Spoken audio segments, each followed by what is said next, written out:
त्यांची भेट घेतली आपण, तब्येतीची विचारपूस केली, काय चर्चा झाली?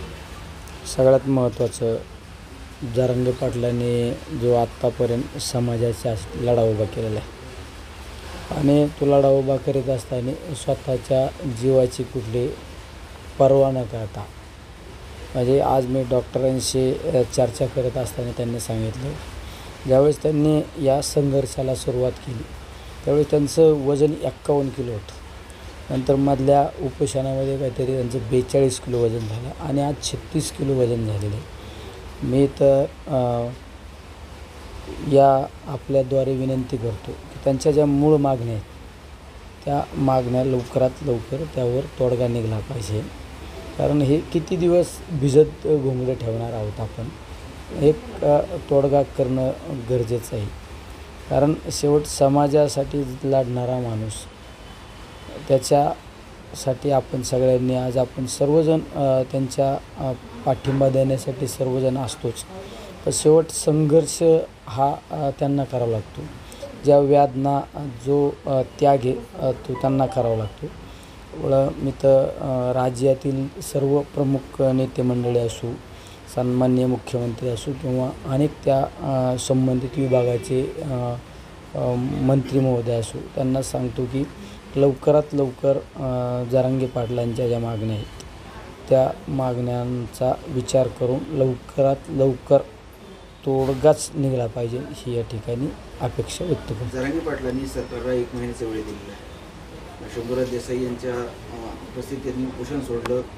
आज उदय सामंत आले होते, चंद्रकांत भुमरे होते, संजय शिरसाट होते आणि प्रक्रिया चालू आहे. सगळ्या स्वराज्याची जी व्याख्या आहे ती जरांगे पाटलांनी सरकारकडे मागणी केली, त्याबद्दल काम चालू आहे असं म्हणतात. परंतु जरांगे पाटलांचं नेहमी असं होतं की मागण्या पूर्ण होत नाहीत आणि पुन्हा उपोषणाला बसावं लागतं. काय असतं, कागदोपत्री ह्या सगळ्या गोष्टींची पळवाटा सांगण्यापेक्षा आता लवकरात लवकर तोडगा काढला पाहिजे. कारण गेले अनेक वर्षापासूनचा हा लढा आहे. म्हणजे आपण किती वेळा कुठल्या तरी मुद्द्यावर कागदपत्रे गोळा करू राहिलेत, बाकी आता काही गोष्टींची पूर्तता आहे. ही पळवाट काढण्यापेक्षा आता निर्णयावरच येणं गरजेचं आहे. आता लोकसभेमध्ये तुम्ही आता जाणार आहात. महाराष्ट्रातले विशेष म्हणजे राष्ट्रवादी शरद पवार गटात फक्त श्रीनिवास पाटीलच आरक्षणावर लोकसभेत बोलले होते. आता तुम्ही खासदार म्हणून प्रतिनिधित्व करणार आहात. लोकसभेमध्ये तुम्ही हा प्रश्न लावून धरणार का आरक्षणाचा? बोलावंच लागेल ना. मी ज्यावेळेस आमदार म्हणून होतं त्यावेळेस पहिलं आंदोलन आम्ही काही 10-12 आमदारांनी केलं. त्यामध्ये गांधी पुतळ्यापाशी आम्ही 1 दिवसाचं लाक्षणिक उपोषण केलं होतं. नंतर राजभवनामध्ये राज्यपालाला भेटलो आणि या राज्याच्या इतिहासामध्ये आत्तापर्यंत मंत्रालयाला कधी टाळा ठोकला नाही, तो टाळासुद्धा आम्ही त्या ठिकाणी ठोकला होता. पण आज ह्या सर्व माझ्या मायबाप जनतेच्या आशीर्वादाने, सर्व माझ्या जनतेच्या आशीर्वादाने मला केंद्रात जाण्याची संधी मिळाली. तो निश्चित यावर त्या ठिकाणी प्रश्न उपस्थित केला जाईल आणि कशा पद्धतीने ही लढाई लवकरात लवकर जरांगे पाटील कशी ही लढाई लवकरात लवकर जिंकतील यासाठी मी निश्चित केंद्रात सुद्धा त्या ठिकाणी प्रयत्न करणार आहे. 27 जूनपासून विधानसभेचं अधिवेशन पावसाळी चालू होतं आहे.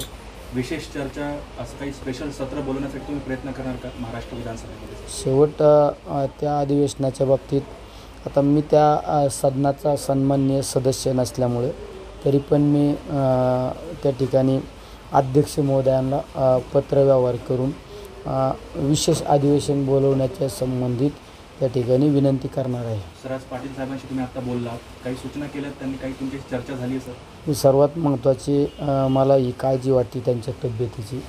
म्हणजे खरंच आपण इतिहासामध्ये राष्ट्रपुरुष पाहिले, त्यागी पुरुषांचा आपण इतिहास पाहिला, पण आज एका त्यागी माणसाशी आज मी चर्चा केल्यानंतर मलासुद्धा काही वेळ जरा थोडं गैरवरून आलं की समाजासाठी किती त्याग करावा त्याची आपण मूल्यमापन करू शकत नाही.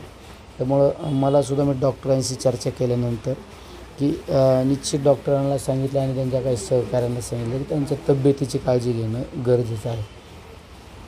सर, एक महत्त्वाचा विषय, लोकसभेला जसे बजरंग बाप्पा बीडमधून निवडून आले, त्यांनी मान्य केलं की मराठा आरक्षण आणि जरांगे पाटील यांचा प्रभाव त्या मतदारसंघात होता आणि त्यांना फायदा झाला.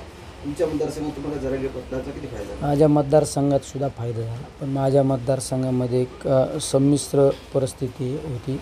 पण निश्चित त्याचासुद्धा मला जरांगे पाटील आणि ते आमच्या सर्व टीम असो, आमचा रामेश्वर माझ्या जवळच बसलेले आमचे सरपंच, आमचा आभी, आमचे गोरख दळवी, अनेक आमचे दांडगे आपलं दांगट म्हणून त्या ठिकाणी भाऊसाहेब आहे, आमचे सर्व सहकारी, निश्चित त्यांचा मला फायदा झाला.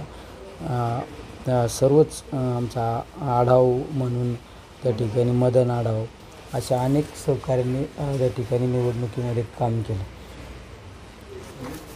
थँक्यू. धन्यवाद सर.